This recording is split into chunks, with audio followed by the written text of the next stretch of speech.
Hi friends, please subscribe to Amravati Media and press the bell icon for more latest updates.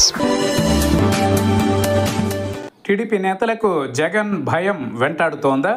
ఇటీవల కాలంలో మాజీ ముఖ్యమంత్రి YS Jaganmohan Reddy పదే పదే తాము అధికారంలోకి వస్తే అతి చేసిన వారికి సినిమా చూపిస్తామని హెచ్చరిక చేస్తున్నారు.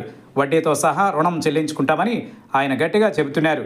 ఈ నేపథ్యంలో తమ వాళ్లు భయపడుతున్నారని టీడీపీ నాయకులు ఆఫ్ ది రికార్డ్గా మీడియా ప్రతినిధులతో అభిప్రాయాల్ని పంచుకుంటున్నారు. టీడీపీ దృష్టిలో జగన్ రాక్షసుడు, అలాంటి వాడు మళ్లీ అధికారంలోకి వస్తే ఏమవుతుందో అనే భయం వారిని వెంటాడుతుండడం గమనార్హం. మంత్రి నారా లోకేష్లో భయం ఉన్నట్టు కనిపించడం లేదు, కానీ సీఎం చంద్రబాబులో మాత్రం జగన్ భయం ఉన్నట్టు ఆయన మాటలే చెబుతున్నాయి.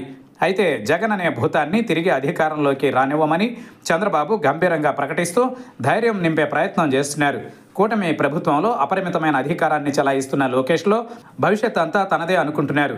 ఇక వైసీపీకి జగన్కు రాజకీయ భవిష్యత్ లేదనే భ్రమలో లోకేష్ విహరిస్తున్నారని టీడీపీ నాయకులు అంటున్నారు. అందుకే వైసీపీ నేతలపై పోలీస్ కేసులు, అరెస్టులు ఇష్టానుసారం జరుగుతున్నాయనే అభిప్రాయం టీడీపీ సీనియర్ నాయకుల నుంచి వ్యక్తమవుతోంది. రాజకీయాలు భ్రష్టు పట్టాయని, కక్షలు కార్పణ్యాలు ఎక్కువయ్యాయని, నెగిటివిటీ తమపై పడకుండా జాగ్రత్తలు తీసుకునే సీనియర్ నాయకులు లేకపోలేదు. కానీ ప్రస్తుత పరిణామాలు మాత్రం టీడీపీ నేతలలో ఆందోళన కలిగిస్తోందన్నది వాస్తవం. రేపు వైసీపీ అధికారంలోకి వస్తే తమ భవిష్యత్ ఏంటని ప్రశ్నించుకునే నాయకులు మాత్రం జాగ్రత్తలు తీసుకుంటున్నారు. పులివెందుల టీడీపీ నాయకుడు పార్థసారథి రెడ్డి ఇటీవల మాట్లాడుతూ మళ్ళీ జగన్ అధికారంలోకి వస్తే కోళ్ల తలకాయలు కోసినట్టు టీడీపీ నాయకుల తలలు నరుకుతారనే కామెంట్స్ భయాన్ని ప్రతిబింబిస్తున్నాయి.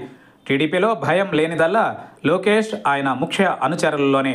చంద్రబాబు రాజకీయ పందాను ఇష్టపడే టీడీపీ నాయకులు మాత్రం భవిష్యత్తుపై బెంగతో ఉన్నారు.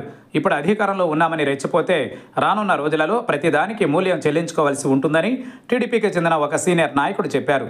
జగన్ మళ్లీ అధికారంలోకి వస్తే తమను విడిచిపెట్టరనే భయం టీడీపీ నాయకులలో ఉన్నట్టు ఆయన అంగీకరించారు.